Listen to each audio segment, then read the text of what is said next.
Daily. Taste the Daily. Dindigul மலர்ச்சந்தையில் சம்பங்கி பூ 1 kilo 10 ரூபாய்க்கு கொள்முதல் செய்யப்பட்டதால் வேதனையடைந்த விவசாயிகள் சம்பங்கி பூக்களை சாலையோரத்தில் கொட்டி செல்லும் வீடியோ வெளியாகி வைரலானது. இது தொடர்பான கூடுதல் விவரங்களோடு இணைகிறார் நமது செய்தியாளர் பிரேம்குமார். வணக்கம். மேலும் விவரம். அதாவது திண்டுக்கல் மாவட்டத்தில் பூக்களுக்கென்று நிலக்கோட்டை மற்றும் திண்டுக்கல் அண்ணா பூ வணிக வளாகம் செயல்பட்டு வருகிறது.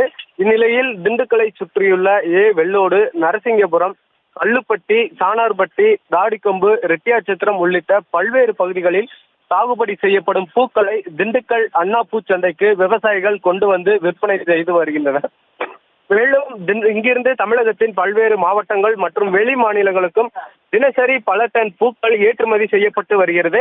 இதனிடையே தற்பொழுது முகூர்த்த தினங்கள் மற்றும் கோவில் திருவிழாக்கள் எதுவும் நடைபெறாததன் காரணமாக திண்டுக்கல் பூச்சந்தையில் பூக்களின் விலை கடுமையாக வீழ்ச்சி அடைந்துள்ளது.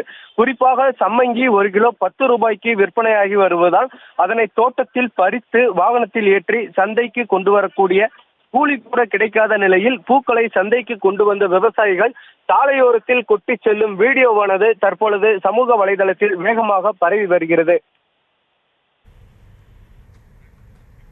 விவரங்களுக்கு நன்றி பிரேம்குமார்.